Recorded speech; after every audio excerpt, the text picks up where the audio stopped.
Hi there, friends. I'm Melinda from Connecting with Littles, and I am happy to have you join me for this video today.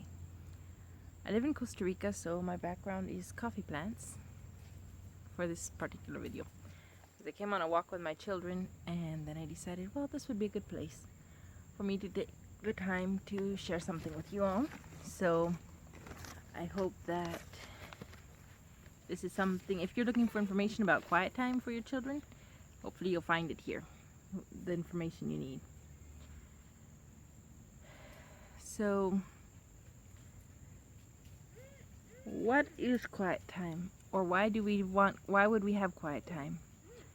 Quiet time is just a time of quiet at home for young children, for moms, for whoever. Sort of like nap time, but when they age out of napping and sleeping. Why we started with quiet time was because I've always needed a nap when I had a small baby, and with my slightly older children that stopped napping, because most of mine stop around 3. So I found that if I taught them about quiet time, it worked pretty good for us.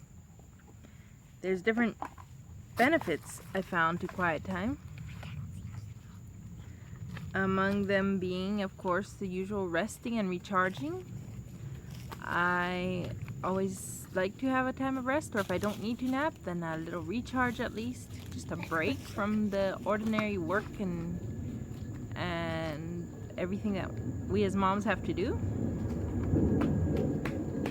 Oh, now you hear an airplane flying overhead. We have them not too far off, so they come.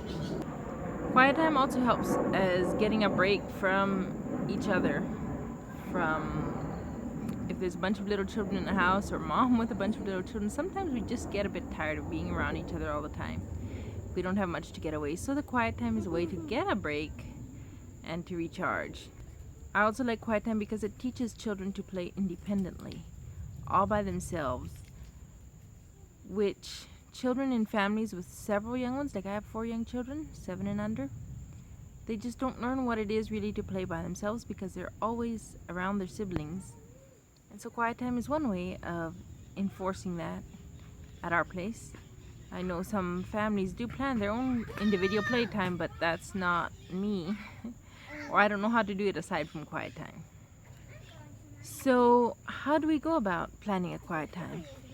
If you're interested in knowing, then I'll just share with you some of how we did. First of all, you plan a routine. How will you do it? When will you do it? What time will you do it? For us, it is after my husband leaves. Now, I don't quite always do it, especially now that I don't have a tiny baby and I don't need my nap. I sometimes get caught up in things and I don't. Or my girls are old enough that they can quietly play together, and they sometimes prefer that instead of having their own quiet time. So just the baby and I go nap. So there's many different ways of doing it. But it's usually after my husband leaves for work and before we start the afternoon activities. When the baby goes down for a nap, we have our quiet time. Having quiet time requires some training, so you need to start with training.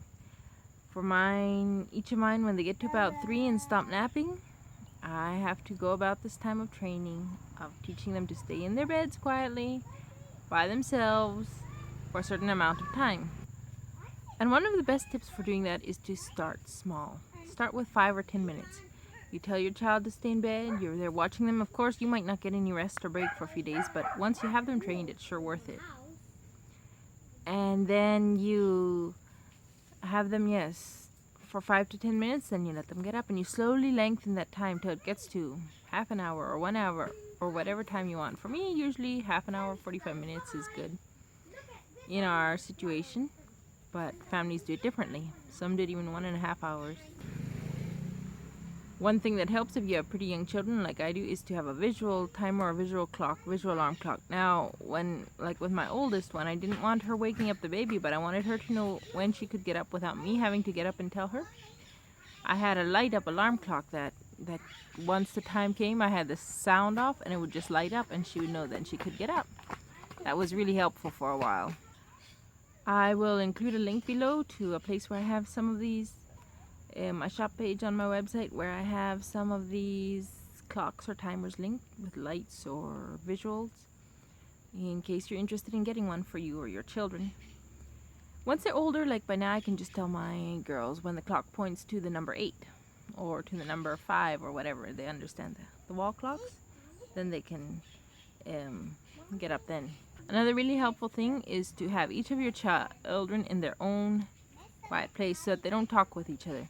Now, my house is small. There's not a room for everyone. I sometimes have like my oldest with my youngest daughter in their bunk bed, one on the top, one on the bottom, another on the sofa. But just somewhere where they can each kind of have their own space. They're not supposed to talk to each other.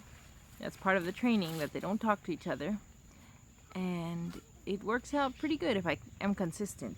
So that is another of my points. Enforce it consistently, because if you're not consistent, it just doesn't want to work out for me. If I'm not consistent, well, I slowly start lacking in competing with the rules, and so or doing what they should do, like being quiet and staying in their places and so on. But if I'm consistent, most of the time I get a nice quiet time. And so that would be my encouragement to any mom who wants just a few minutes to breathe to themselves, or nap if you need to nap. I don't always need to nap, but I can work on my own projects during quiet time in my room or something like that. For their quiet time, they can each take of their own books or special toys or something. I sometimes have certain activities they can have just for that time. I don't always keep up with that, but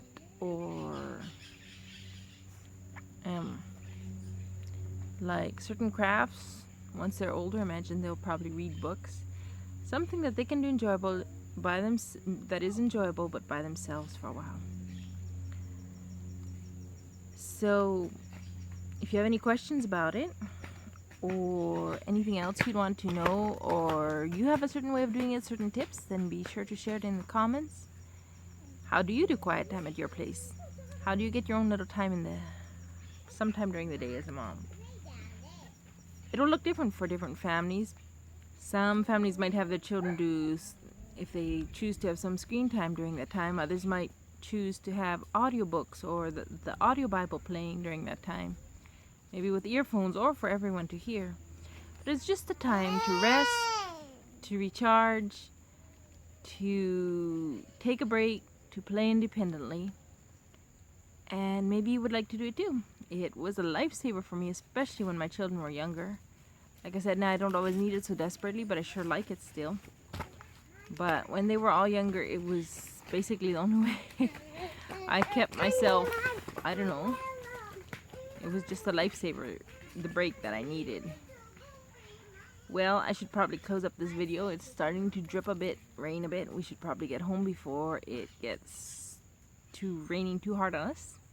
But thank you for joining me in this video. And stick around if you'd like to hear more encouragement for moms in the future.